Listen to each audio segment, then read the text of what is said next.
Assalamualaikum warahmatullahi wabarakatuh. Innal hamdalillah nahmaduhu wa nasta'inuhu wa nastaghfiruhu wa nastahdihi. Wa na'udzu billahi min shururi anfusina wa min sayyiati a'malina may yahdihillahu fala mudilla lahu wa may yudlil fala hadiya lahu. Asyhadu an la ilaha illallah wahdahu la syarika lahu wa asyhadu anna Muhammadan 'abduhu wa rasuluhu la nabiyya wa la rasula ba'dahu. Allahumma salli wa sallim ala nabiyyina Muhammadin wa ala alihi wa ashabihi ajma'in. Ya ayyuhalladzina amanu ittaqullaha haqqa tuqatih wa la tamutunna illa wa antum muslimun. Ya ayyuhalladzina amanu ittaqullaha wa qulu qawlan sadida yuslih lakum a'malakum wa yaghfir lakum dhunubakum wa man yuti'illaha wa rasulahu فقد فاز فوزا عظيما وبعد فإن أحسن الكلام كلام الله وخير الهدي هدي محمد صلى الله عليه وآله وسلم وشر الأمور محدثاتها وكل محدثة بدعة وكل بدعة ضلالة وكل ضلالة في النار أما بعد أيها الإخوان والأخوات في الله عزني الله وإياكم. Para ikhwan dan juga akhwat, saudara-saudariku, bapak-bapak, ibu-ibu, adik-adik sekalian, jamaah salat maghrib Masjid Jami atau Masjid Raya Cipinang Muara yang semoga dimuliakan oleh Allah Subhanahu wa taala. Alhamdulillah, kita sangat bersyukur kepada Allah Subhanahu wa taala karena di malam hari ini memasuki hari ke-13 di bulan Rabiul Akhir 1447 Hijriah yang juga bertepatan dengan tanggal 5 Oktober 2025 bi'aunillahi wa taufiqihi, dengan pertolongan serta taufik dari Allah Subhanahu wa taala kita semua bisa kembali berkumpul dalam majelis yang mulia, yaitu majelis ilmu, yang insyaallah di kesempatan malam hari ini kita akan kembali melanjutkan pembahasan sirah an-nabawiyah, di mana judul atau tema yang akan kita angkat di kesempatan malam hari ini yaitu tentang cinta sejati Nabi Muhammad SAW bersama ibunda Khadijah. Bapak Ibu jamaah yang semoga dimuliakan oleh Allah Subhanahu wa taala. Jadi kita akan lebih banyak nanti membicarakan tentang sosok wanita yang sangat luar biasa. Wanita yang tentunya menjadi suri tauladan wabil khusus buat kaum ibu-ibu. Dan membicarakan tentang sosok ibunda Khadijah ini bukan hanya berkaitan dengan sebuah kisah, ya, seorang wanita yang kita akan dengarkan kisah kehidupannya saat menjadi pendamping hidup bagi Nabi kita Muhammad SAW. Namun demikian ternyata mempelajari atau membahas tentang sosok istri-istri Nabi, termasuk tentu ibunda Khadijah, itu merupakan bagian dari akidah Ahlus Sunnah wal Jamaah. Dalil pijakannya adalah, silakan kita simak firman Allah Subhanahu wa taala dalam surah Al-Ahzab, surah yang berada di urutan ke-33, pada ayat ke-6 Allah berfirman, An-nabiyyu awla bil mu'minin min anfusihim. Nabi itu kedudukannya lebih utama bagi orang-orang yang beriman dibandingkan diri mereka sendiri. Nah, kemudian kelanjutan ayat tersebut Allah mengatakan wa azwajuhu ummahatuhum. Ya. Dan istri-istri Nabi itu kedudukannya adalah menjadi ibu-ibu bagi orang-orang yang beriman. Ya. Jadi istri-istri Nabi termasuk tentu ibunda Khadijah radhiyallahu taala anha itu adalah ibu kita, jemaah. Ya. Jadi kita membicarakan sosok ibu kita nih. Dan ini merupakan bagian dari akidah yang benar. Jemaah yang semoga dimuliakan oleh Allah Subhanahu wa taala. Berkaitan dengan sosok ibunda Khadijah, ada banyak riwayat yang mengisahkan tentang keutamaan sosok beliau, dan itu justru banyak yang berasal dari periwayatan Ibunda Aisyah. Sosok salah satu istri Nabi yang sering terbakar api cemburu ketika Nabi sering menyebut-nyebut nama Khadijah. Ini menarik ya. Nah, satu sisi Ibunda Aisyah adalah salah satu di antara istri Nabi yang paling menunjukkan ekspresi cemburu ketika Nabi itu masih aja bicarakan tentang sosok Khadijah. Namun di sisi lain beliau adalah sosok seorang wanita yang selain sangat cerdas, Ibunda Aisyah juga memiliki sifat yang mulia yang disebut oleh para ulama dengan istilah insaf. Objektif. Jemaah. Dan ini bukan perkara mudah, jemaah. Biasanya orang tuh kalau udah dibakar api cemburu, dan ini biasanya ditunjukkan oleh kebanyakan para wanita, itu udah gak bisa objektif, jemaah. Biasanya cara pandangnya adalah dengan kacamata ainul ghadab. Ya, kacamata kebencian. Orang tuh kalau udah melihat sesuatu ya dengan kacamata kebencian, mau sebaik apapun sosok yang ada di hadapannya, maka yang muncul adalah tetap buruk. Ya, ini jemaah. Dan itu biasanya muncul tatkala seorang wanita atau kebanyakan wanita dibakar oleh api cemburu. Pesaingnya atau madunya ya itu cantik. Tapi kalau cara pandangnya itu dengan kacamata kebencian, ada aja komennya. Paling oplas tuh. Operasi plastik tuh. Itu mah make upnya doang tebel tuh. Coba kalau gak pakai make up, ya gak bakal seglowing itu tuh kan. Padahal memang cantik gitu. Ibunda Aisyah gak begitu. Satu sisi beliau ekspresikan kecemburuannya. Namun di sisi lain tetap berada dalam koridor sportivitas atau objektivitas. Itulah sifat mulia yang disebut dengan istilah insaf. Itu jemaah. Ini penting untuk dimiliki oleh orang-orang yang beriman. Makanya riwayat yang menjelaskan tentang Ibunda Khadijah ya, itu banyak disampaikan oleh Ibunda Aisyah. Satu saat Ibunda Aisyah radhiyallahu taala anha itu pernah mengungkapkan perasaannya. Kata beliau, maghirtu ala imra'atin lin nabi, maghirtu ala Khadijah. Aku enggak pernah cemburu ya dengan istri-istri Nabi yang lain sebagaimana kecemburuanku terhadap Khadijah. Subhanallah. Ya, Ibunda Aisyah cemburu kepada Khadijah. Padahal kita tahu Ibunda Aisyah adalah istri Nabi satu-satunya yang gadis. Paling muda. Ya, sangat cantik.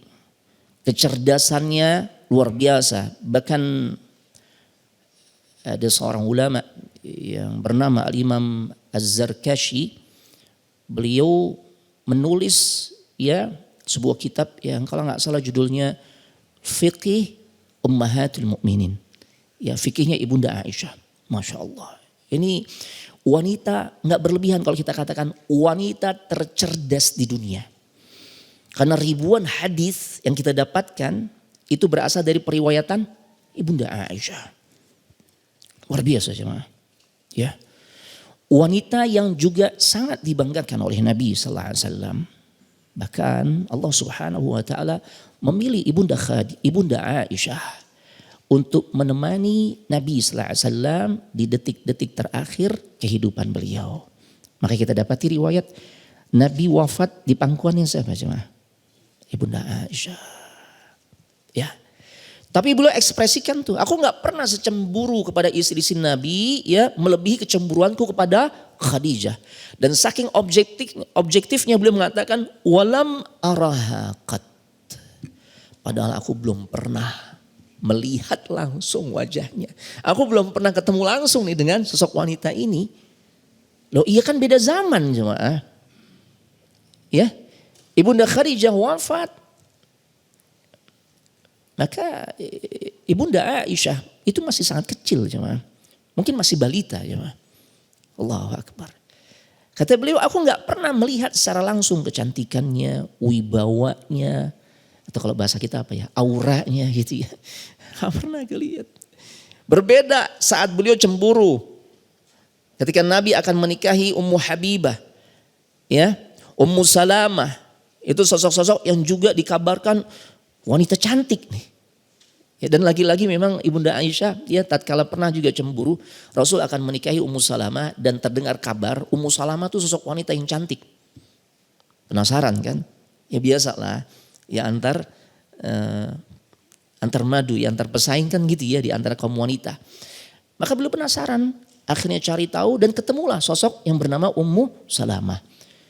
Tapi tatkala beliau melihat Ummu Salamah yang viral saat itu ya sebagai seorang sosok wanita yang sangat cantik yang akan dinikahi oleh Nabi sallallahu alaihi wasallam, ketika Ibunda Aisyah melihat, apa komentar beliau? Ini lagi-lagi bagaimana objektivitas beliau. Kata beliau, ternyata kecantikannya melebihi apa yang aku bayangkan. Keren memang. Ya, Ibunda Aisyah radhiyallahu taala anha. Ya, beliau katakan aku nggak pernah secemburu sebagaimana aku dulu pernah cemburu juga kepada Ummu Habibah, ya, Safiyah, Hafsah, Ummu Salamah, Maimunah dan istri-istri Nabi lainnya. Nggak pernah secemburu sebagaimana kecemburuanku kepada Khadijah. Walam araha qat.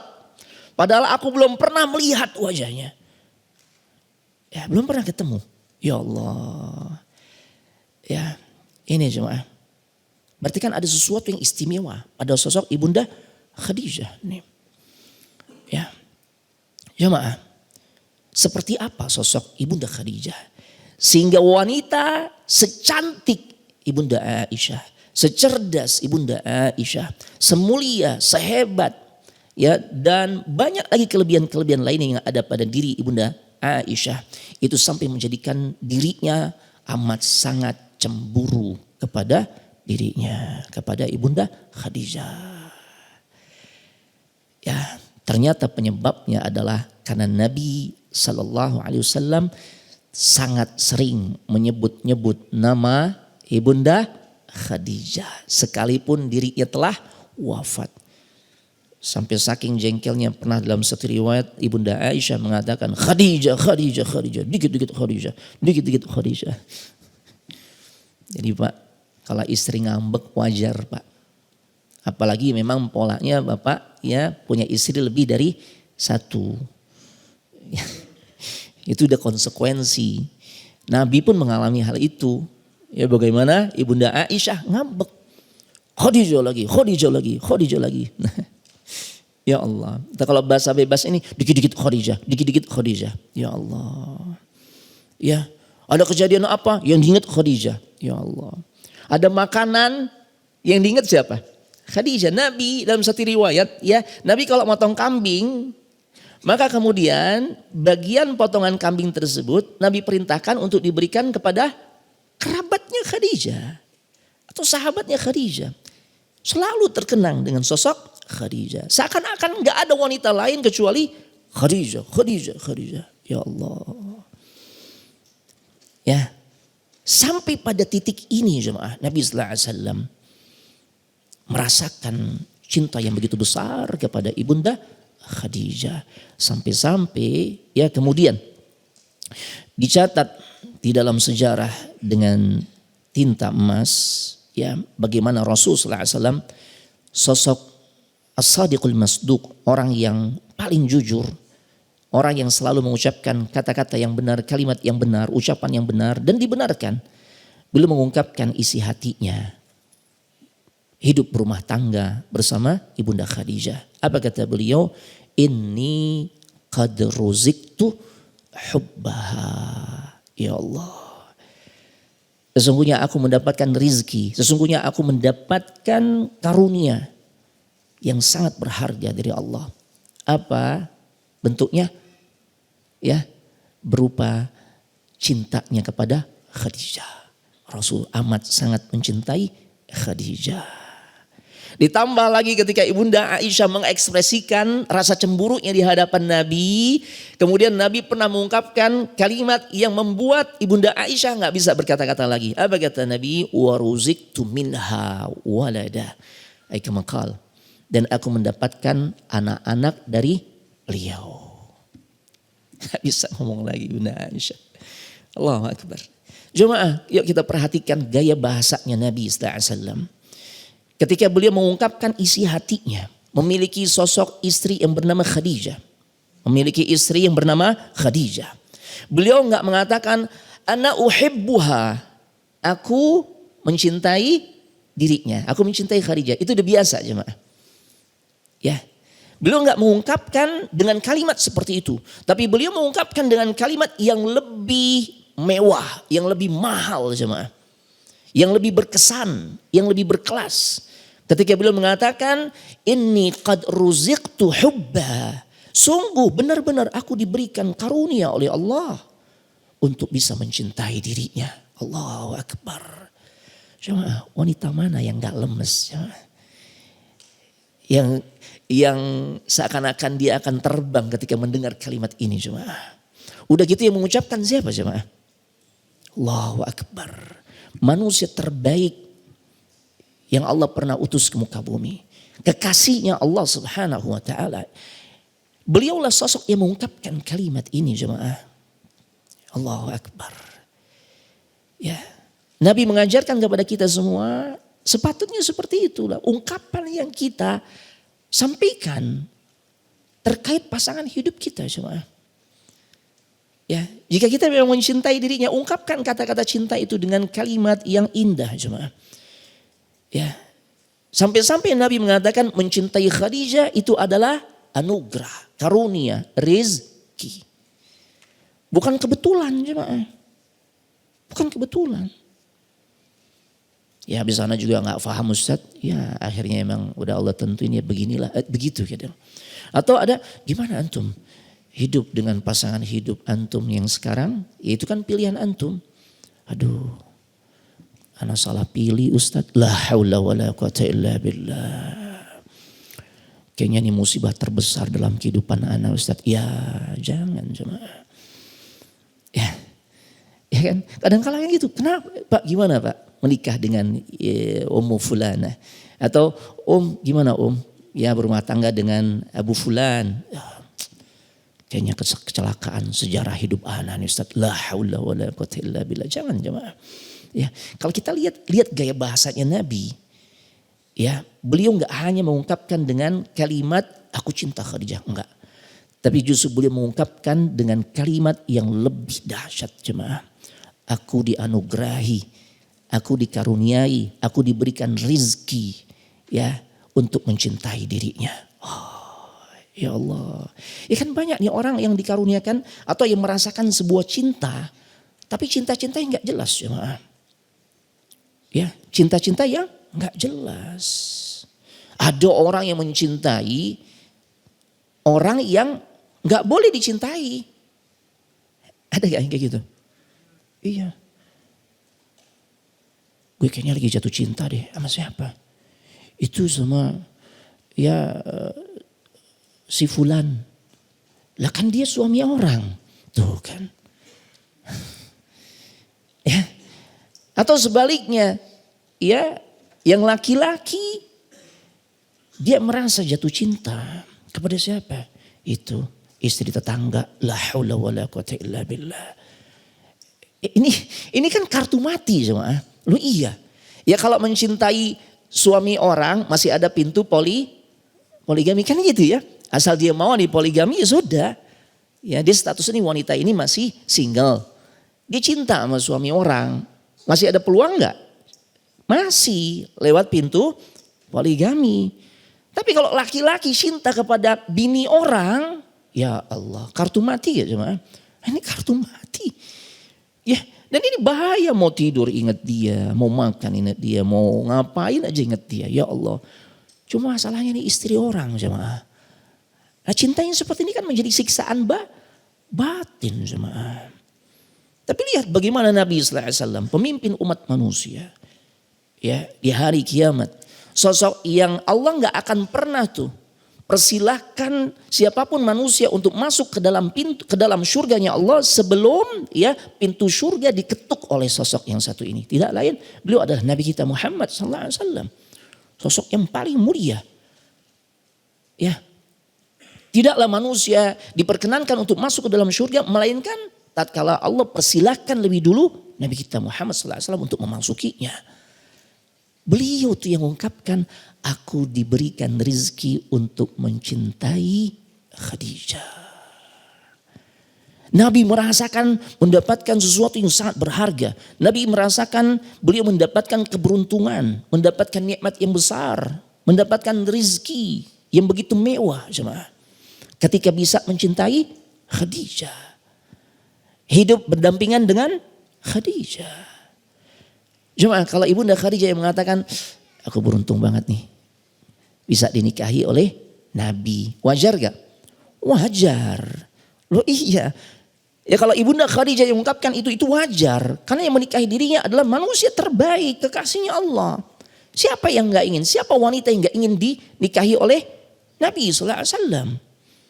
Semua wanita pasti menginginkan hal itu. Ketika mendapatkan kesempatan, kan gitu ya. Semua orang mau, semua wanita mau. Sehingga kalau Ibunda Khadijah yang mengungkapkan kalimat itu wajar. Tapi ini justru yang mengungkapkan adalah Nabi kita Muhammad sallallahu alaihi wasallam. Beliau mengatakan, beruntung sekali aku bisa mencintai Khadijah. Bisa mendampingi Khadijah. Inilah sosok ya yang namanya atau yang inilah nama yang dimana sosoknya kita akan bahas bersama jemaah di kesempatan malam hari ini jemaah. Itu Ibunda Khadijah, cinta sejatinya Nabi kita Muhammad sallallahu alaihi wasallam. Ya, ini jemaah. Ya, seperti apa sosok Ibunda Khadijah?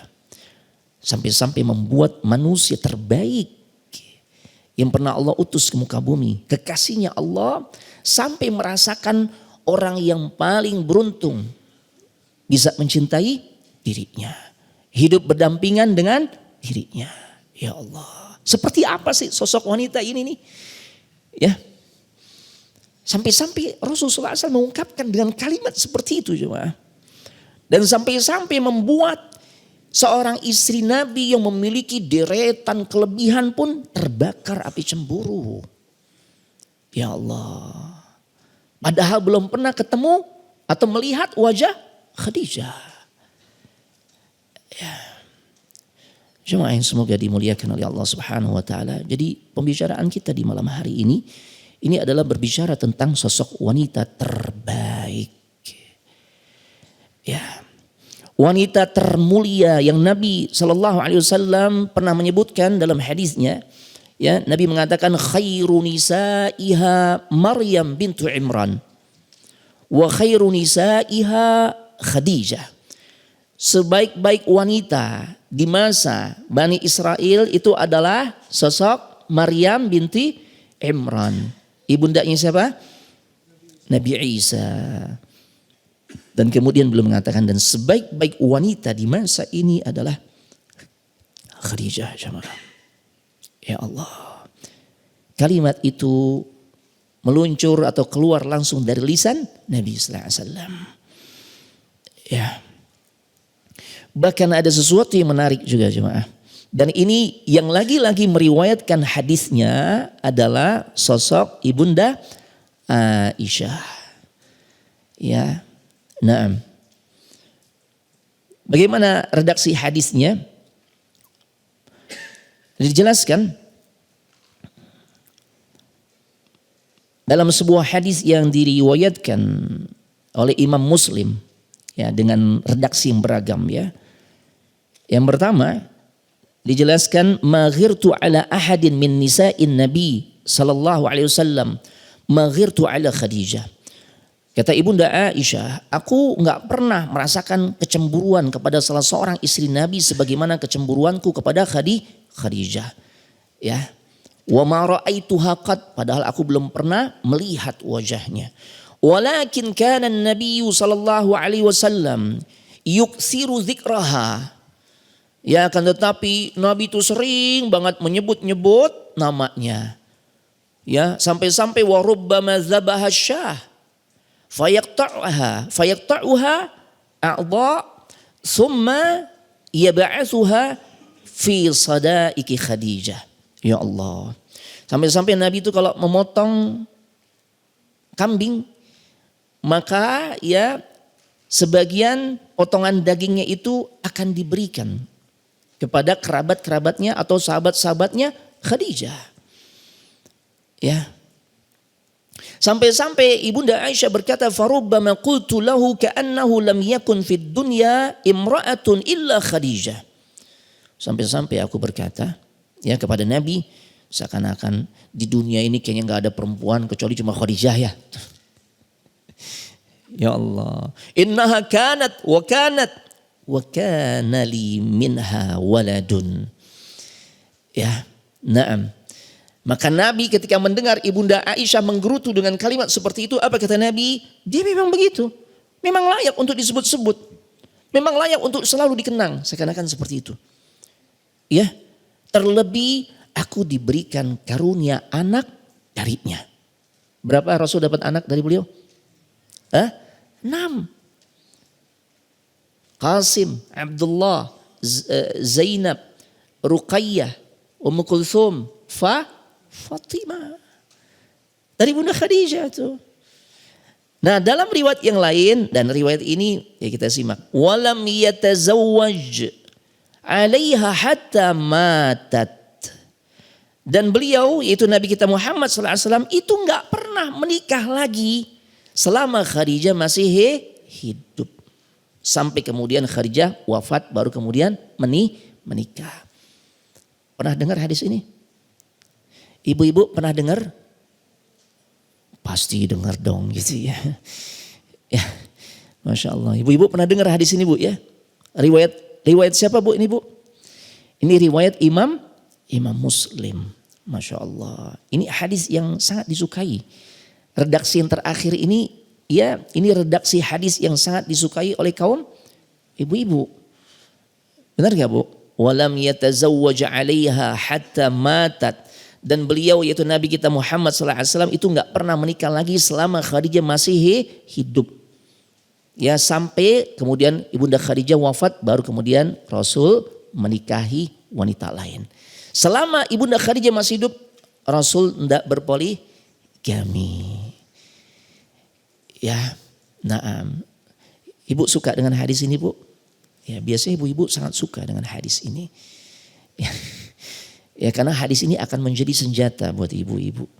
Ya, Bang, imani hadis ini, nggak tanggung-tanggung nih hadis Imam Muslim loh Bang. Ya, kesahihannya nggak perlu diragukan loh Bang.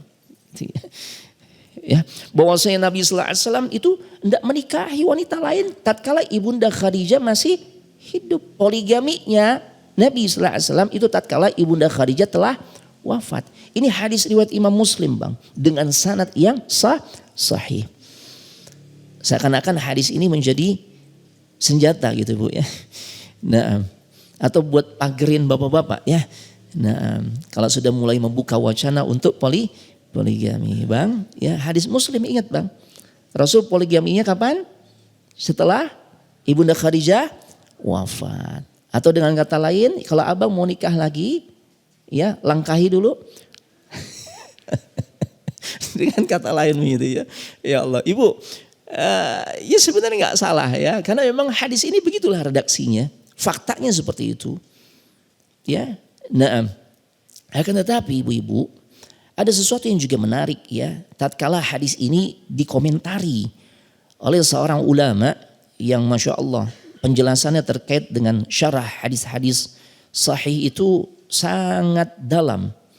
Ya, di antaranya ya kami bawakan ungkapan yang disampaikan oleh Imam Ibnu Hajar Al-Asqalani. Ya, beliau tatkala mengomentari hadis Nabi yang dijelaskan oleh Ibunda Aisyah, walam yatazawwaj 'alaiha hatta matat. Rasul itu enggak menikahi wanita lain tatkala Ibunda Khadijah masih hidup. poligaminya Nabi sallallahu alaihi wasallam itu tatkala Ibunda Khadijah telah wafat. Apa kata Imam Ibnu Hajar Al-Asqalani, Bu? Ya, beliau katakan fihi dalil ala azimi qadri Khadijah indahu wa ala mazidi fadliha. Ya, li'annahu lam yajma' ma'aha ghairaha. Ya. Naam. Kata Al-Imam Ibnu Hajar Al-Asqalani mengomentari hadis bahwasanya Rasul tidak menikahi wanita lain ketika Ibunda Khadijah masih hidup. Ini menjadi petunjuk tentang tingginya kedudukan Ibunda Khadijah di sisi Nabi. Dan menunjukkan bagaimana keutamaan yang sangat besar yang ditunjukkan oleh sosok Ibunda Khadijah. Sehingga sampai-sampai Nabi nggak pernah mengumpulkan wanita lain bersamanya selama hidupnya. Allahu Akbar. Ya. Naam. Ini jemaah. Jadi saat Nabi menikah dengan Ibunda Khadijah, beliau nggak butuh menikah dengan wanita lain. Dengan kata lain, menikah dengan Ibunda Khadijah itu seperti dilayani oleh 4 orang istri.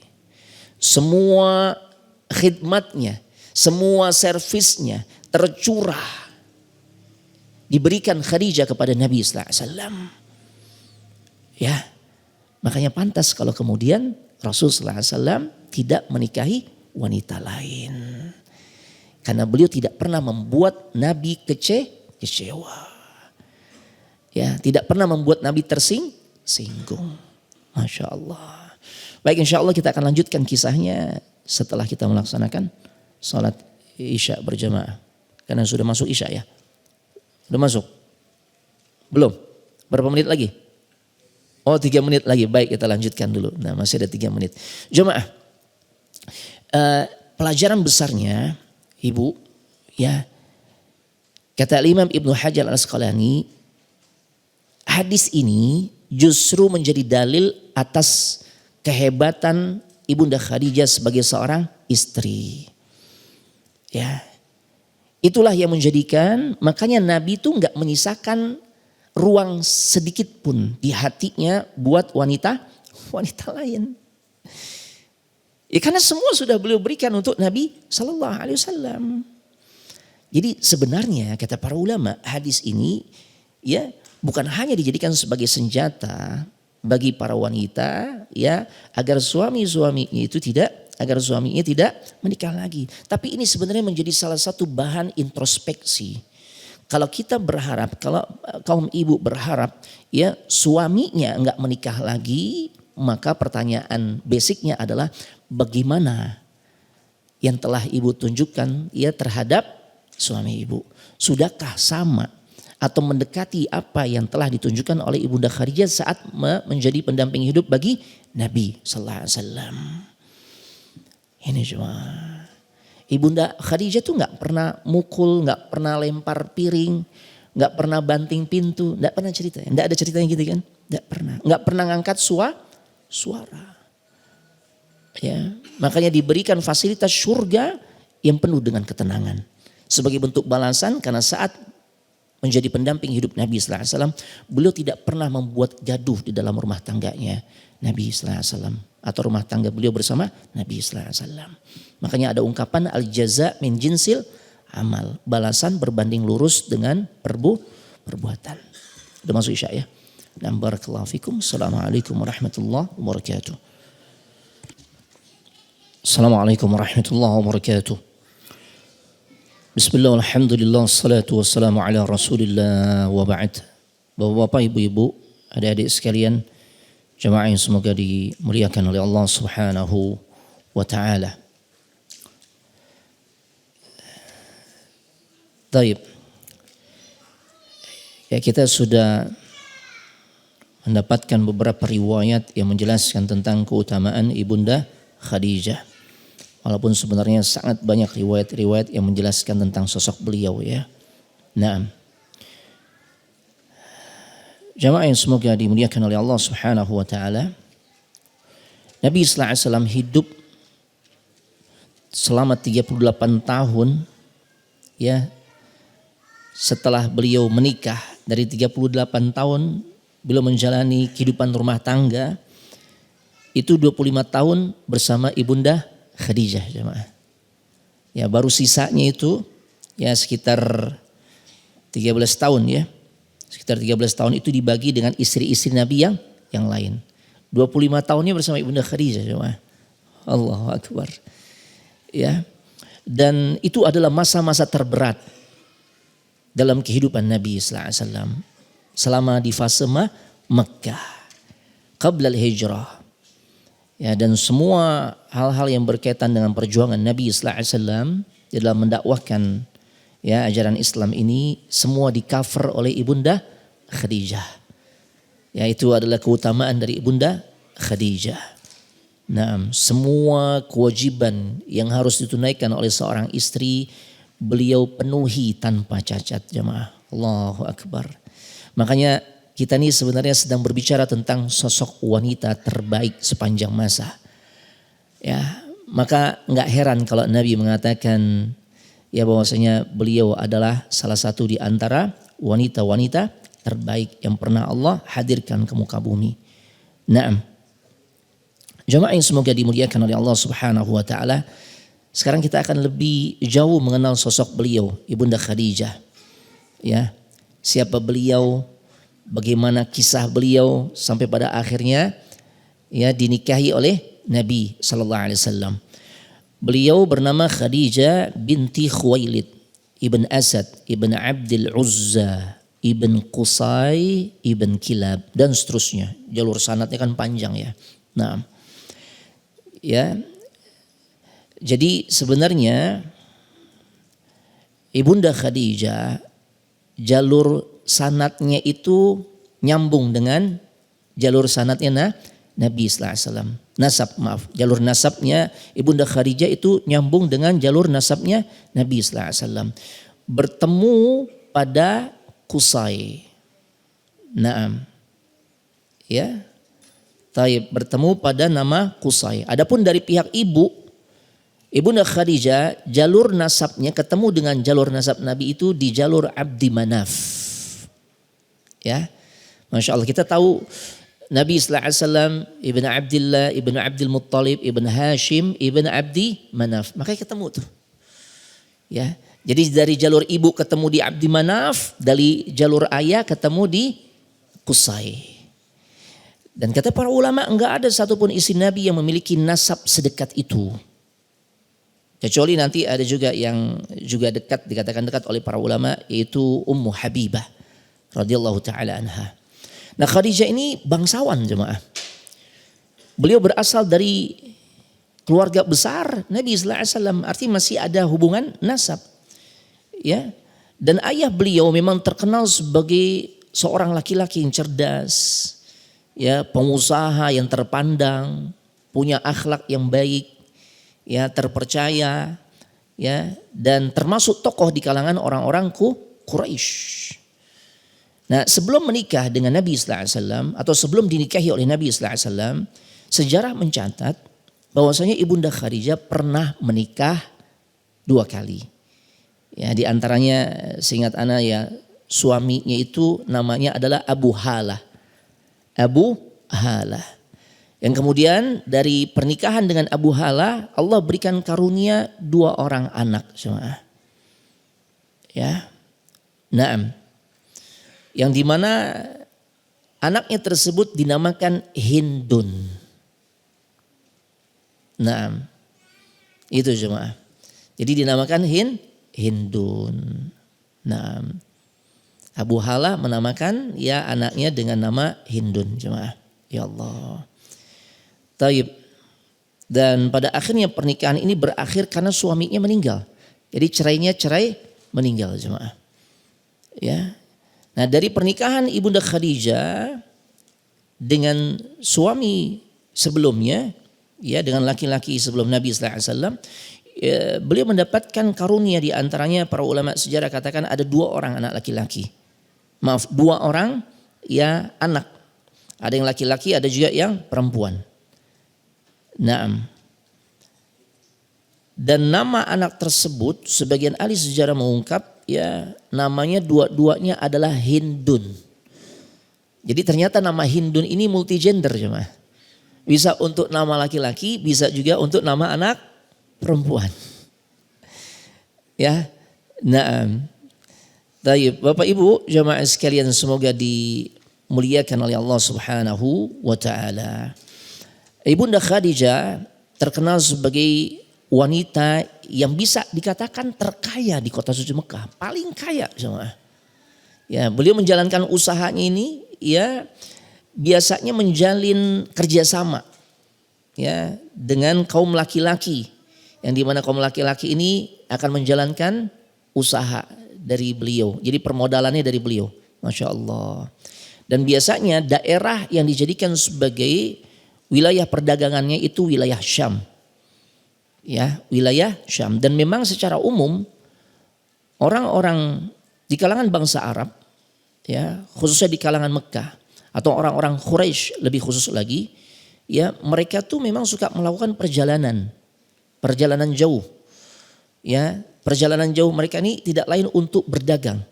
Makanya sampai-sampai Allah Subhanahu wa taala mengabadikan dalam Al-Qur'an, yaitu di surah Al-Quraisy, li'ilafi Quraisy. Karena kebiasaannya orang-orang Quraisy yang mereka tuh suka melakukan rihlah. Ya. Ila fihim rihlatash syita'i was-saif. Mereka suka melakukan satu rihlah, perjalanan jauh untuk melakukan aktivitas dagang. Ya, makanya nggak heran kalau orang-orang Arab itu pinter dagang, karena nenek moyang mereka begitu, pinter dagang. Orang-orang Quraisy itu pinter dagang, jemaah. Ya, di musim dingin, ya, asyita, mereka biasanya ke Yaman, jalur selatan. Nah, ketika di musim panas, as-saif, ya, ila fihim rihlatash syita'i was-saif, di musim panas mereka ke Syam. Ya, mereka ke Syam. Ya. Jadi Bunda Khadijah memang usahanya maju jemaah. Sampai satu ketika ya beliau pun akan kembali mempekerjakan laki-laki yang akan membawa kafilah dagangnya menuju Syam. Ya. Nah, dan biasanya kata para ulama sejarah, orang-orang Quraisy khususnya atau orang-orang Arab secara umum di masa itu kalau berangkat menuju Syam itu setahun sekali jemaah. Ya, setahun sekali. Saat tiba musim panas as-saif. Nah, kebiasaan ini yang tadi Anda sudah sebutkan ya ada di dalam surah Al-Quraisy. Jemaah yang semoga dimuliakan oleh Allah Subhanahu wa taala. Dan pada saat itu masyarakat Mekah itu sedang rame ngebicarakan sosok seorang pemuda yang bernama Muhammad, yang saat itu kurang lebih berusia sekitar 25 tahun. Jadi nama Muhammad sallallahu alaihi wasallam itu lagi naik daun di kota suci Mekah. Ya. Viralnya sosok beliau ini karena keluhuran akhlaknya, kejujurannya, kemudian sifat amanahnya, integritasnya, kemudian profesionalismenya, kinerjanya yang luar biasa. Luar biasa. Inilah sosok Muhammad ibn Abdullah. Ya, sampai kemudian info viralnya sosok pemuda yang bernama Muhammad sallallahu alaihi wasallam ini ya sampai ke telinganya Ibunda Khadijah. Ya, sebagaimana umumnya anak-anak muda kan biasanya anak-anak muda itu mereka habiskan masa mudanya ya dengan banyak foya-foya. Tapi ternyata ada sosok pemuda yang begitu amat sangat mempesona. Ya, tidak lain beliau adalah Nabi kita Muhammad sallallahu alaihi wasallam. Makanya Ibunda Khadijah saat itu sebagai pengusaha besar, ya, beliau berpikir bagaimana nih kalau sosok laki-laki yang pas untuk menjalankan bisnisnya dalam perjalanan menuju Syam, ini adalah sosok pemuda yang sedang naik daun ini, yaitu Nabi kita Muhammad sallallahu alaihi wasallam. Ya. Nah, dan pada akhirnya Ibunda Khadijah pun menyampaikan tawaran tersebut kepada Nabi sallallahu alaihi wasallam. Jemaah, ini kita sedang berbicara sejarah. Ya, dalam sejarah ada kaidah dari kalangan para ulama. Jadi riwayat-riwayat yang diambil itu enggak seketat ya kalau dibandingkan tentang pembahasan akidah ataupun fikih. Ini yang perlu antum pahami. Ya, di awal ana sudah sampaikan kaidah ini. Di dalam pembahasan sejarah, riwayat-riwayat yang dinukil itu enggak seketat sebagaimana tatkala kita ngebahas tentang akidah ataupun fikih. Karena kalau antum pernah membaca bukunya Syekh Albani tentang sejarah, itu periwayatan-periwayatan yang sahih saja, itu bukunya tipis jemaah. Adapun kita tahu buku-buku sejarah itu tebel-tebel jemaah. Dan mujalladat berjilid-jilid. Allahu Akbar. Ya karena memang masih ada ruang toleransi. Mengambil riwayat-riwayat yang tidak kuat. Selama kata para ulama tidak menyangkut masalah akidah. Tidak berkaitan dengan masalah hukum. Tidak menimbulkan hukum baru yang bertentangan dengan hadis-hadis yang sahih. Maka boleh diambil riwayat yang tidak sahih. Dan itu hanya sebatas untuk menyambung mata rantai cerita. Ya, jadi memang dalam pembahasan sejarah tidak seketat ya di dalam urusan periwayatan sebagaimana pembahasan akidah dan fikih. Ya, selama itu tidak menyangkut hukum-hukum syariat, tidak menyangkut masalah keyakinan, ya maka boleh-boleh saja. Nah, kita lanjutkan jemaah. Jadi Khadijah berbicara kepada Nabi kita Muhammad SAW saat itu masih muda. Dan memang beliau adalah sosok pemuda yang cerdas. Sosok pemuda yang santun. Sosok pemuda yang pandai ngebawa diri jemaah. Ya Allah. Ya. Dan sosok pemuda yang punya pengaruh saat berbicara. Penampilannya pun elegan, Masya Allah. Luar biasa. Ya, menundukkan pandangan tatkala berbicara kepada lawan jenis, luar biasa. Ya, dan di sisi lain Ibunda Khadijah juga bukan wanita sembarangan. Beliau adalah sosok wanita yang punya pengalaman hidup. Makanya ada beberapa riwayat yang menjelaskan, Ustaz, berapa sih umur Ibunda Khadijah di saat dinikahi oleh Nabi SAW? Kan gitu ya. Nah, riwayat yang masyhur menyebutkan usia Ibunda Khadijah saat dinikahi oleh Nabi SAW itu adalah 40 tahun. Ini yang masyhur nih. Jadi Nabi 25, Ibunda Khadijah 40. Dan ini disampaikan sumbernya diantaranya ya disampaikan oleh Al-Waqidi dan juga mayoritas ulama sejarah lainnya. Nah, riwayat kedua menyebutkan Ibunda Khadijah umurnya saat dinikahi oleh Nabi itu 35 tahun. Ini disampaikan oleh Al-Imam Abdul Bar dan juga Al-Imam Al-Baihaqi. Tapi sanadnya juga tidak kuat. Sebagaimana yang pertama juga enggak kuat sanadnya. Pendapat terakhir, riwayat ketiga, ini disampaikan oleh Al-Imam Ibnu Ishaq. Bapaknya pakar sejarah. Ya, disebutnya ya oleh sebagian kalangan ini bapaknya pakar sejarah. Kalau bapaknya pakar tafsir kan Al-Imam Abu Ja'far At-Tabari. Ya. Adapun dalam bidang sejarah itu tersebut nama Al-Imam Ibnu Ishaq. Beliau punya murid namanya Al-Imam Ibnu Hisham. Maka kita dapati ya sejarah, kitab sirah yang ditulis oleh Ibnu Hisham. Masya Allah. Menyebutkan Ibunda Khadijah umurnya saat dinikahi oleh Nabi adalah 28 tahun. Tapi di antara dari 3 pendapat tadi, dari sisi periwayatan semuanya tidak ada yang sahih. Ini jemaah, tidak ada yang sahih. Ya, kalau dari sisi periwayatan tidak ada yang sahih. Ya. Andai pun ada yang menguatkan usia Ibunda Khadijah itu diyakini 40 tahun saat dinikahi oleh Nabi SAW. Ini berdasarkan analisa.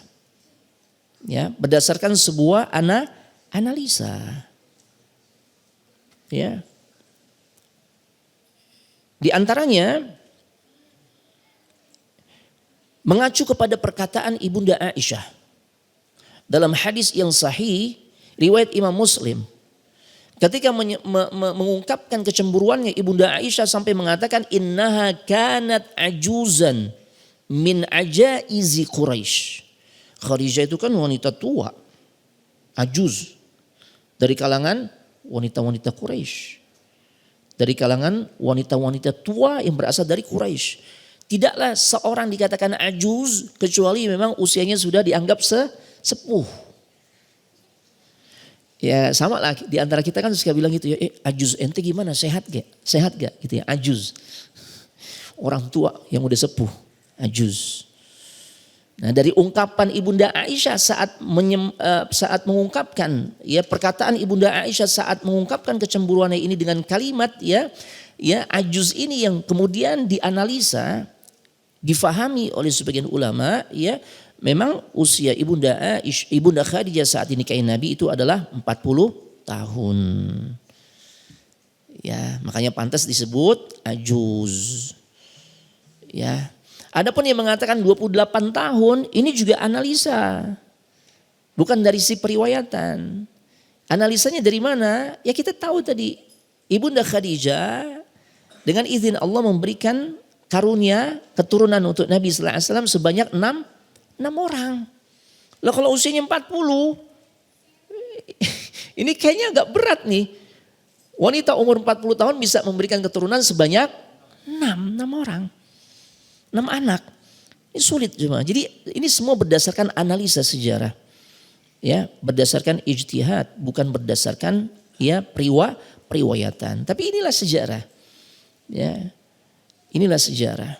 Nah, Bapak Ibu jamaah sekalian semoga dimuliakan oleh Allah Subhanahu wa taala. Jadi dalam pembahasan tentang sejarah itu memang tidak seketat sebagaimana pembahasan akidah maupun fikih jemaah. Jadi Ibunda Khadijah ternyata pernah menikah 2 kali sebelum dinikahi oleh Nabi sallallahu alaihi wasallam. Dan tadi ana jelaskan di satu sisi Nabi memiliki keindahan akhlak yang luar biasa yang sangat mempesona. Di sisi lain Ibunda Khadijah wanita yang punya banyak pengalaman hidup. Jadi beliau tuh bisa mudah ya membaca karakter laki-laki, mana laki-laki yang baik, mana yang tidak.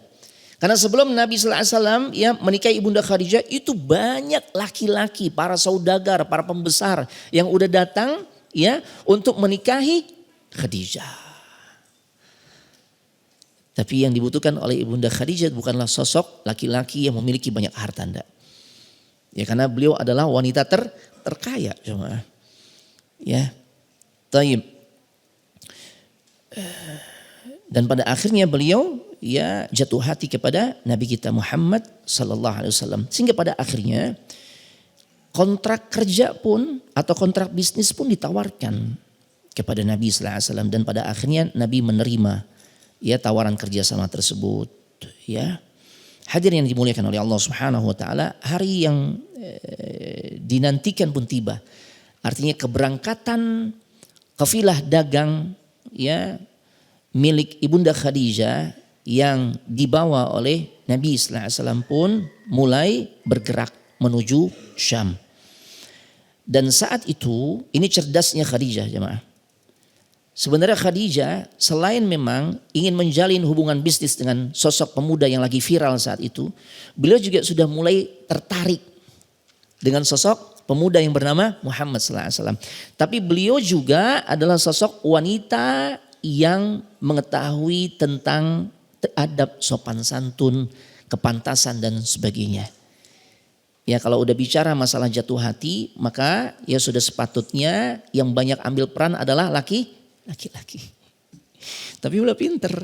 Ya gimana nih untuk mencari tahu kebenaran informasi tentang ya sosok pemuda yang lagi viral saat itu. Yang membuat dirinya mulai jatuh hati, mulai penasaran. Maka beliau menggunakan satu cara yang elegan, yang cerdas jemaah. Ya saat kerjasama bisnis dengan Nabi sallallahu alaihi wasallam untuk lebih mengetahui tentang kebenaran info. Ini pemuda memang luar biasa akhlaknya. Maka beliau mengutus asistennya yang bernama Maisarah untuk menjadi teman dalam perjalanan dagang Nabi sallallahu alaihi wasallam. Siapa namanya Bapak tadi? Maisarah. Laki perempuan? Hah? Laki. Tapi di Cipinang kalau namanya Maisarah laki perempuan coba. Kalau udah sampai Cipinang kayaknya perempuan. Empok Maisarah biasanya. Padahal aslinya Maisarah ini laki-laki jemaah. Ya. Dan Ibunda Khadijah memberikan pesan khusus kepada Maisarah. Jangan kau bantah apapun ucapan ya Nabi sallallahu alaihi wasallam atau Muhammad yang saat itu ya belum menjadi seorang nabi. Jangan tentang kebijakannya. Pokoknya dampingi aja, tugasmu ngedampingi. Selesai engkau menjalankan tugas, cerita apa yang kau lihat. Ya, apa yang kau amati, apa kesanmu terhadap sosok pemuda yang bernama Muhammad sallallahu alaihi wasallam. Jangan membantah sedikit pun. Masya Allah. Perjalanan pun lancar, Masya Allah. Barang dagangan laris terjual. Dan di sini kata para ulama sejarah, Nabi memiliki visi bisnis yang lebih jauh ke depan dibandingkan pedagang-pedagang yang ada saat itu. Biasanya pedagang Mekah, mereka bawa barang dagangan dari Mekah menuju Syam. Di Syam mereka jual. Laku, ya ludes tuh barang dagangan, pulang, selesai. Nabi SAW nggak mau kayak gitu. Bawa barang dagangan dari Mekah menuju Syam. Kemudian dijual, laku, pulang nggak dengan kosong tuh ontak-ontaknya. Ya belanja lagi. Ini keren nih jemaah. Ya walaupun pastinya kan lebih repot. Iya kan? Hunting dulu, survei pasar dulu dan sebagainya, mana barang yang layak gitu kan. Belum packing lagi. Oh Masya Allah, ini luar biasa. Ya, akhirnya otomatis Nabi pun bisa membawa barang dagangan made in Syam sampai Mekah dijual lagi. Berarti untungnya 2 kali lipat. Masya Allah. Ini luar biasa jemaah. Ya, sosok yang memang sangat profesional ya di dalam urusan yang beliau sedang jalani jemaah. Taib. Sehingga pada akhirnya selesai perjalanan dagang Nabi sallallahu alaihi wasallam ke Syam bersama Maisarah. Jadi memang seperti itu jemaah. Antum kalau ingin mengetahui tentang jati diri seseorang, maka di antara parameternya info ini bisa valid atau enggak adalah ketika antum pernah safar gak sama orang itu. Ya, kita benar-benar bisa tahu karakter seseorang itu di antara caranya adalah safar bareng dengannya. Ya, safar bareng dengannya. Ya makanya kan kita kalau haji itu tahu banget nih.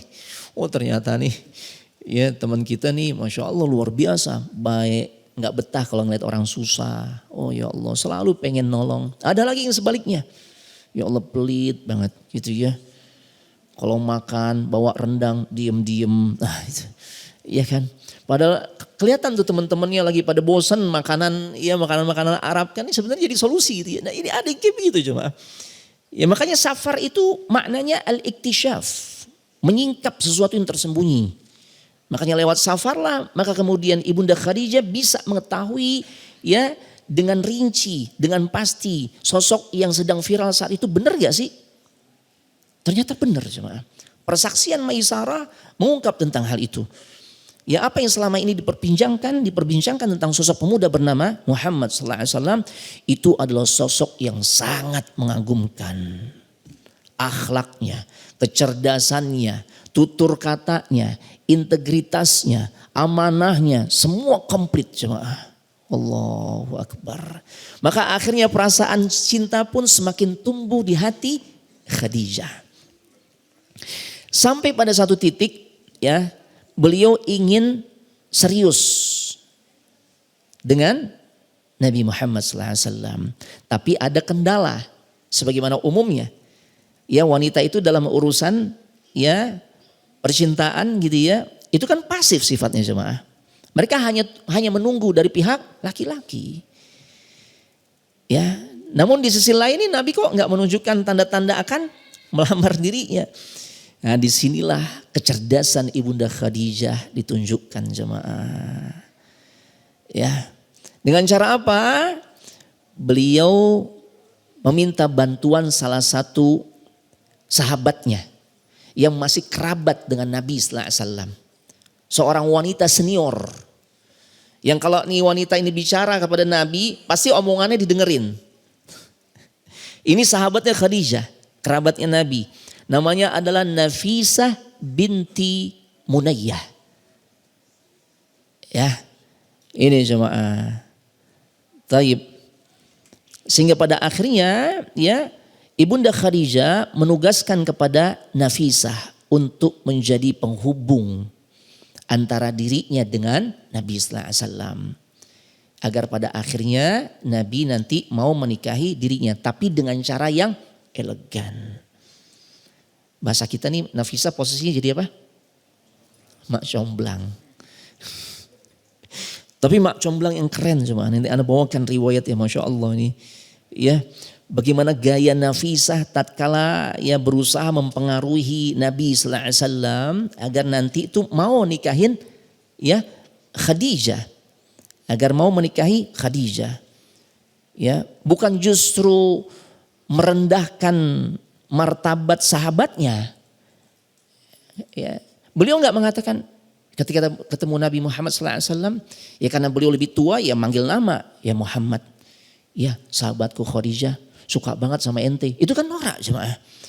Itu kan akan merendahkan wibawa Ibnu Khadijah. Enggak kayak gitu jemaah. Ya. Gimana ceritanya jemaah? Ini dibawakan oleh para ulama ya. Anda bacakan riwayatnya.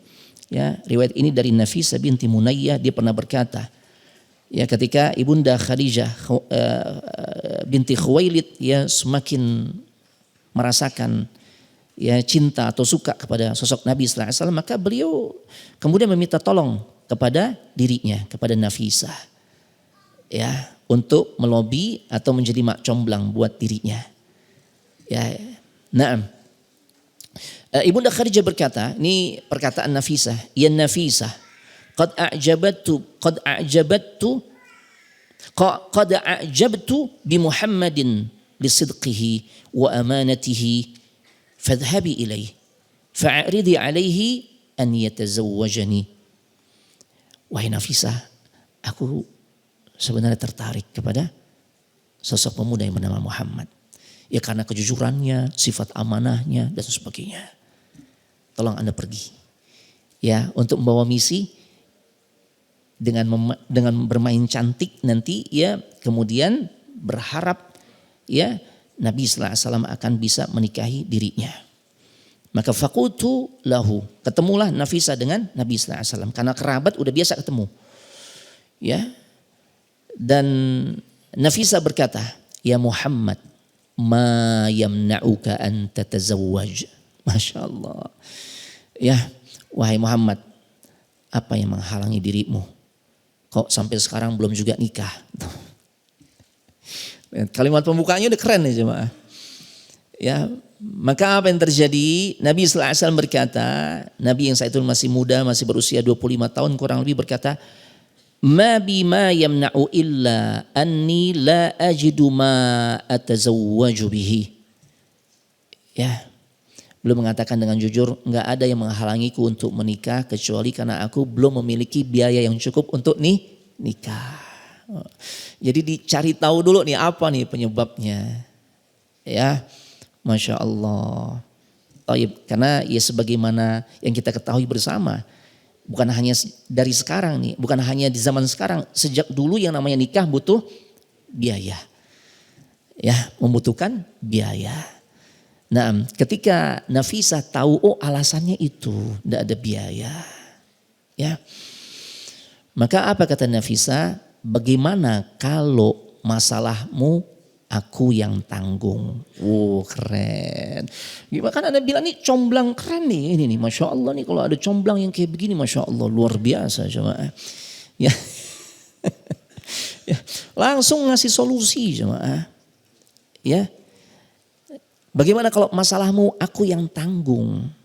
Ya dengan kata lain, ya alayya zaka. Itu urusan ana kalau masalah biaya. Yang penting ente mau nikah gak? Tuh, Masya Allah. Ya gimana jemaah kalau antum dapat mak comblang yang kayak model begini? Wah Masya Allah. Ya. Itu dengan kata lain nih, yang nanggung biaya resepsi, mahar, udah gak usah khawatir. Ana yang urus. Yang penting ente mau nikah. Allahu Akbar. Ya, akhirnya beliau katakan, aku tawarkan kepadamu seorang imra'atun jamilah, wanita yang sangat cantik. Ya, minal aghniya, termasuk dari kalangan orang-orang kaya. Ya, laha syarafah, dia memiliki kemuliaan yang luar biasa. Walaha makanah, dia memiliki kedudukan, status sosial yang selevel denganmu. Tuh, keren gak? Selevel denganmu. Engkau terkenal sebagai sosok pemuda. Ya, dari sisi fisik sangat tampan, dari sisi nasab yang mulia, nasab emas, orang Quraisy. Ya, dari sisi akhlak, disampaikanlah kelebihan-kelebihan yang ada pada diri Nabi sallallahu alaihi wasallam. Maka yang pantas untuk dirimu adalah sosok wanita yang setara denganmu. Masya Allah. Mau gak kira-kira? Masya Allah. Ya, taib. Maka akhirnya Nabi sallallahu alaihi wasallam berkata, ya siapa orang yang engkau anggap, ya atau yang engkau tawarkan untuk diriku? Nah, kata Nafisa binti Munayya, orang sepertimu tuh harus mendapatkan sosok wanita yang benar-benar istimewa. Dan setelah aku pikir-pikir, gak ada yang lebih istimewa dari seorang wanita yang bernama Khadijah. Masya Allah. Rapi kan mainnya jemaah? Rapi ya, rapi banget nih. Masya Allah. Cantik, kaya, terhormat. Ya, ini kan luar biasa. Belum masuk Islam saja beliau sudah terkenal tuh. Ya, sebelum menjadi istri Nabi, beliau terkenal sebagai imra'atun tahirah, wanita yang suci, jemaah. Wanita yang benar-benar bisa menjaga kehormatan diri. Jadi wanita yang layak untuk dirimu adalah Khadijah. Ini cocok nih. Ya, maka Nabi mengatakan, ya bagaimana dengan dia? Ya itu urusan saya. Masya Allah. Ya akhirnya ya awalnya Nabi sallallahu alaihi wasallam mengatakan, bagaimana mungkin aku menikahi sosok wanita yang memang terkenal sangat kaya, terpandang dan sebagainya. Sedangkan aku nggak memiliki apa-apa. Ya, maka lagi-lagi Nafisa binti Munayya meyakinkan Nabi sallallahu alaihi wasallam, alayya dzaka, untuk masalah itu serahin sama saya. Masya Allah. Ente terima beres kalau bahasa kita begitu ya, Masya Allah. Ini benar-benar comblang yang elegan jemaah. Ya, cara bicara halus, pinter, dan gak menjatuhkan wibawa sahabatnya jemaah. Ya, taib, ini jemaah. Dan pada akhirnya ya ketika Nabi dibesarkan hatinya, ya bahwasanya engkau adalah sosok yang layak untuk mendampingi Khadijah. Dan aku akan menghubungkan dirimu dengan Khadijah. Ya sehingga pada akhirnya Nabi pun memberanikan diri ya bersama pamannya, sebagian riwayat mengatakan beliau membawa Abu Talib. Ya, untuk mewakili, untuk melamar sekaligus menikahi ya ibunda Khadijah. Sehingga pada akhirnya menikahlah Nabi Sallallahu Alaihi Wasallam dengan ibunda Khadijah. Ya, dan ini tidak lepas dari peran seorang wanita yang bernama Nafisa binti Munayyah. Ya, Masya Allah, ini luar biasa jemaah. Taib. Dan saat itu Khadijah dinikahkan oleh pamannya yang bernama Amr ibn Asad ibn Abdul Uzza ibn Qusay. Ya, karena saat itu ayahandanya ya Khuwailid telah meninggal. Ya, naam. Taib. Walaupun ada riwayat memang, tapi riwayat ini tidak sahih. Yang mengatakan ketika ibunda Khadijah jatuh hati kepada Nabi sallallahu alaihi wasallam, ya dan semua sudah diatur begitu rapi, ya Nafisa memainkan perannya sebagai mak comblang yang elegan, dan pada akhirnya dia menyampaikan, ibunda Khadijah menyampaikan ya rasa cintanya kepada ayahandanya itu Khuwailid. Tapi ternyata ya sang ayah yaitu Khuwailid tidak menyetujuinya. Akan tetapi riwayat ini tidaklah sahih. Ya sampai pada akhirnya ada riwayat yang menjelaskan ayahnya dibikin mabok. Lalu pada saat ayah sudah mabok ditanya lagi, setuju gak? Ya karena mabok akhirnya setuju. Nah, ini riwayat nggak sahih jemaah ya. Ini riwayat nggak benar. Ya, karena sebagaimana dijelaskan oleh Syekh Ahmad Syakir dan para ulama lainnya, ini riwayat yang batil. Terlebih secara fakta, Khuwailid ayahandanya Khadijah itu udah wafat ketika pernikahan itu terjadi. Tapi itu diungkap juga di beberapa buku sejarah jemaah. Tapi kalau antum mendapati ya cerita yang seperti itu, ya itu jelas cerita yang keliru. Na'am, wallahu ta'ala a'la wa a'lam. Ini bisa Anda sampaikan dalam waktu sudah cukup malam ya. Namun maaf sekali banyak khilaf dan tentu kita mohon ampun kepada Allah. Nanti kita akan lanjutkan ya kisah seri keduanya yaitu rumah tangga Nabi bersama ibunda Khadijah. Barakallahu fikum. Ada pertanyaan? Anda rasa enggak ada ya? Kita tutup dengan doa. Ada? Enggak ada. Tayyib. Subhanakallahumma wa bihamdik asyhadu an la ilaha illa anta astaghfiruka wa atubu ilaik. Assalamualaikum warahmatullahi wabarakatuh.